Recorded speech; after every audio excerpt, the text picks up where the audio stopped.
Welcome back to video 3, the Loci Method room files. In this module, you're going to learn how to pour meaning into a text. You're also going to learn how to combine both the loci and link methods within one piece of text, and also how to use loci and link with monologues.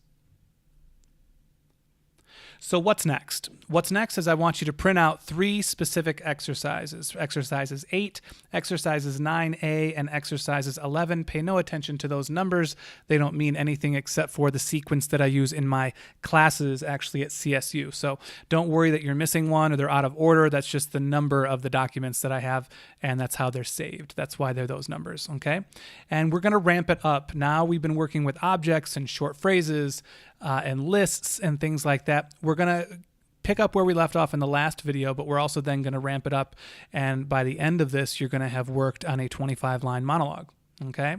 And the final thing we're going to be learning is that research, analysis, and patterns rock. What I mean by that is that they don't have to be those things that you really want to avoid or that you dread doing, that you're actually going to learn that those are just as important in terms of filling up meaning and creating deep, meaningful text that's memorable for you to perform.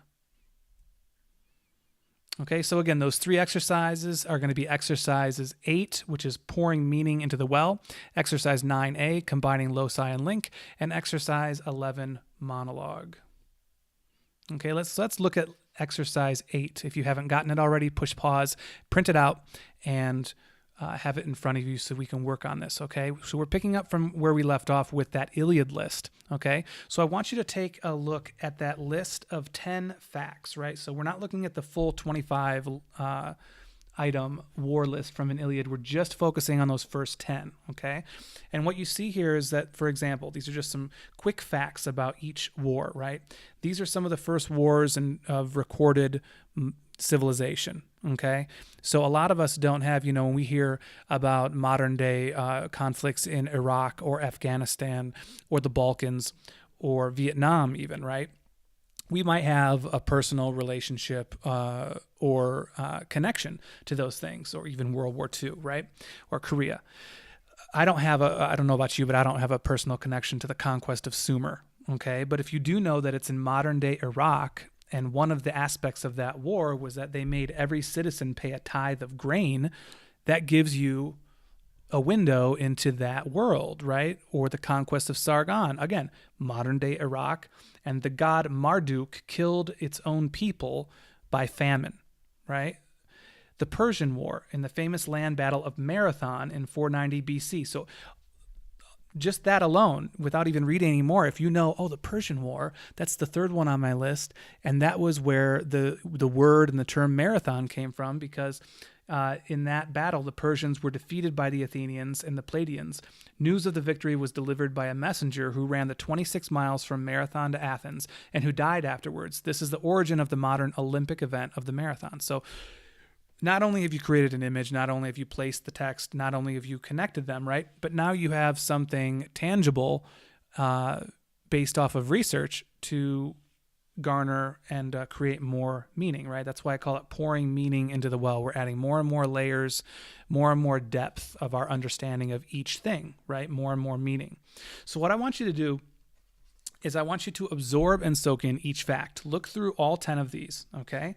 And what I want you to do is go back and don't recite the list of 10 wars or 25 wars again. Just go back and recite the list again and note your experience just 1 through 10, okay?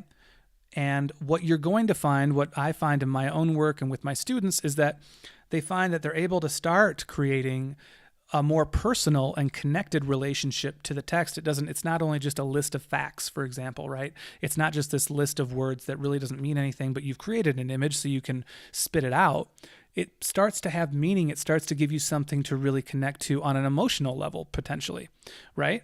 So go through, absorb each fact, and go through those list of 10 wars again, recite the list again with this added knowledge, and note your experience. Push pause now and do that. And when you're ready to come back, we'll go on to the next exercise.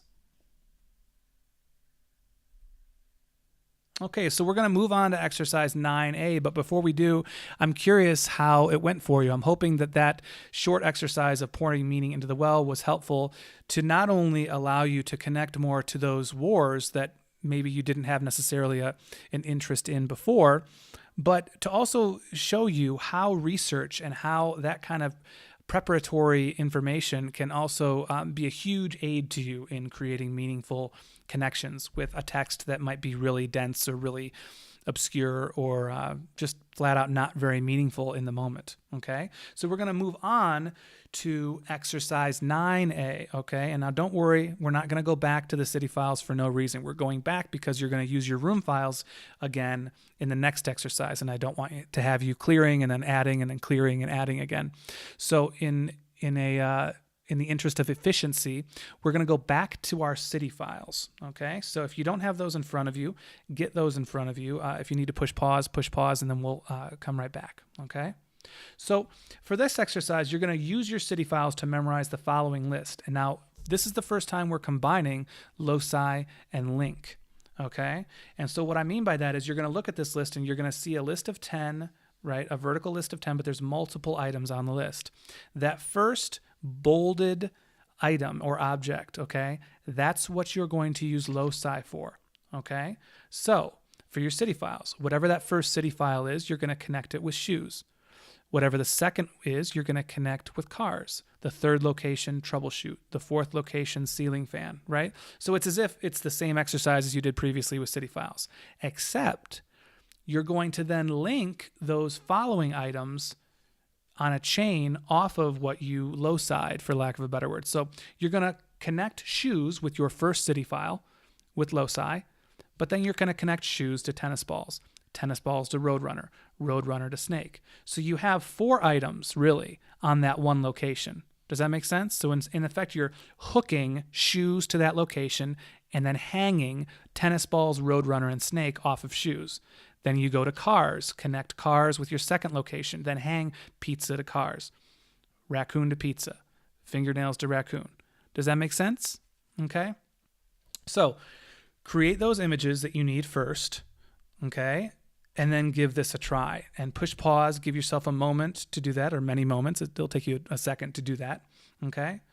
And give it a try. Push pause now, and when you're ready to continue, we will return. Okay, so before we move on to exercise 11, I wanted to check in and see how you did with exercise 9A, combining loci and link. If it often sounds more intimidating than it really is, right? Because if you can connect those things with loci, those locations, and route them to the location, linking them off of that and ends up being relatively easy. If you had issues with memorizing any of those, again, how can you make it more meaningful? How can you make those images more bold, more vivid, more alive, so that you can they can trigger you more easily? Okay. So moving on to exercise 11, we're going to combine all of our work, right? So linking, loci, city files, room files, everything. We're going to take all of that knowledge that we've built up and we're going to apply it to a monologue. Now this monologue, you should see it at exercise 11, loci and link, okay, is actually from a play called Tragedy, a tragedy by Will Eno, which, side note, if you haven't read that play, it's a phenomenal play. It's kind of an obscure Will Eno, one of the first plays he wrote way back in the day. But it's one of my favorite plays, and it's this is actually the final monologue, the final text in the piece. This is how the play ends. So what I want you to do is I want you to first look at this monologue, and before you do anything, I want you to analyze it. Now, yes, you're not going to have the play in front of you. You can't do a whole kind of battery of script analysis work, right? But what you can do is look at it in terms of structure, patterns, meaning, anything that is meaningful to you, and we'll talk about that, right? What do you need to analyze? Well, the first thing, you just want to jump into the text. What jumps out at you, right? You want to look for anything that is meaningful, anything that's memorable, anything that you feel is unique or interesting or odd or bizarre, right? And note that, right? Note those things that jump out at you, because those are the things that you're going to probably remember every time you work on the piece, okay? Also, you can look for things like repetition. Are there words, are there phrasings that repeat? Alliteration, right? consecutive sequences of consonant sounds, all right? Patterns, meaningfulness, associations, linking opportunities, all of those things. Before you even go into the loci or the association stuff, just go through the text and look at things like, for example, if you look at 3, that's a great opportunity to combine link and loci, right? You connect rocks to that 3rd location in your room files, and then you can hang trees, oceans, animals, people, houses, governments right onto it, okay? You have the word everyone repeated numerous times, right? Lines 11, 12, 13, and 14 all begin with and, okay?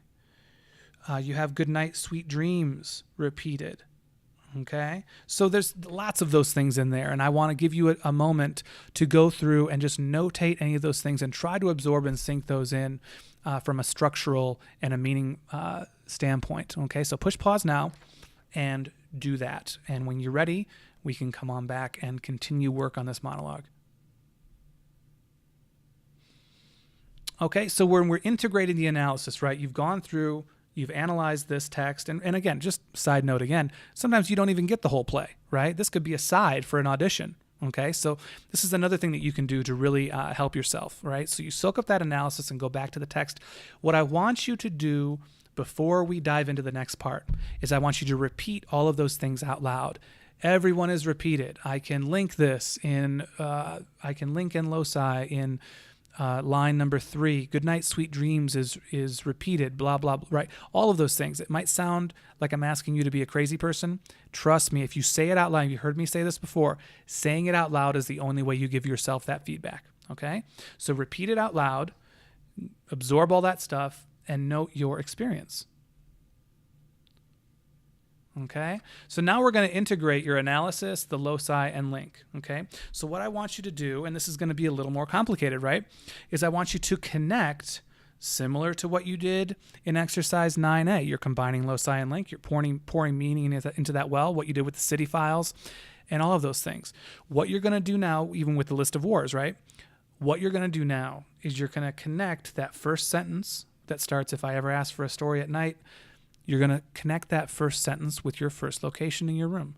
You're going to connect the second with the second location, third with third, right? You have 25 lines of this monologue. Each line gets a location, okay? You're going to connect each location to each image, okay? And you're going to push pause and try to recite it on your own, okay? A few notes here, though, right? You're not trying to associate multiple images or, with each word in the sentence, right? So for example, if I ever asked for a story at night, either my mother or father always told me this one, you might just imagine an image of you sitting on your childhood bed and your mother and father reading you a story, right? And then for, let's see, once there was a world and it had, everything in the world in it, you could imagine a huge globe that's bursting with cars and buildings and animals and, right? You could imagine, with the line 3, rocks, trees, oceans, you associate rocks with the location, and then you link rocks to trees to oceans, oceans to animals, animals to people, people to houses, houses to governments, and then you just listed all of these things, and that line ends with all of it, okay? Line 4, for example, it was great, everyone thought and felt. You can imagine a whole group of people smiling or cheering, or does that make sense? So those are just images that immediately struck me, but you're going to come up with much better, much more meaningful things from an individual standpoint, I know. So take some time, push pause, and go through each of these, absorbing the analysis you've done, but connecting through loci and link all of these to each location, 1 to 1, 2 to 2, 3 to 3, 4 to 4. Go through, push pause, and try to recite it on your own. And when you're ready to come back, and we will continue. Okay? How did you do? Okay? Now, if you had an issue with the images, then what is the issue? Well, the issue is always, right? It wasn't vivid enough. It wasn't meaningful enough. Also, sometimes what happens is you created an image that was too literal, right? And you might have to say, oh, well, that was actually too kind of everyday life. I need to take it more into a fantasy or an imaginative or creative space, okay? So I want us to take one more try at this, okay? What I want you to do is to, again, place your text. make sure you can go through and actually say this out loud. My first location has this image. My second location has this image. My third location has, right? Then go back to that analysis. You've marked up the page, hopefully, with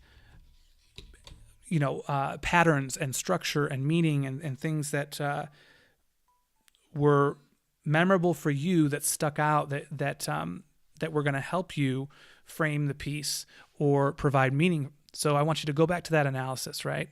And I want you to absorb that and say those things out loud, okay?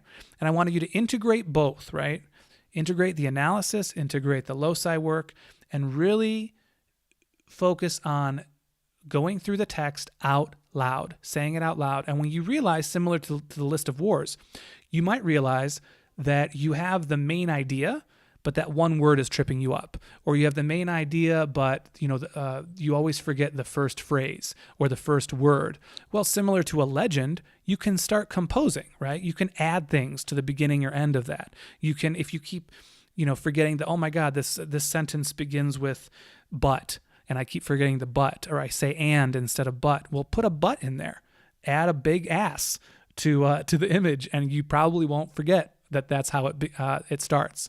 So do that kind of diagnostic work on, okay, what things are sticking, what are not sticking, and how can I compose and create that image that's going to be as full and as meaningful as possible. Okay? Integrate and recite all of those things out loud numerous times.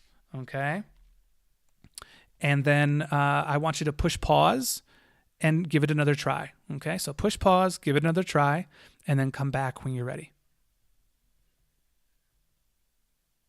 Okay, so your plan of action now is to always be reviewing and deepening your analysis. The more you can go in and look at the text and dissect it, right, and analyze it, aside from any content or any actor things that you're going to add to it, or even context that you're going to add to it within a production or within an audition, even just being able to take down the structure of the piece is going to help you, okay?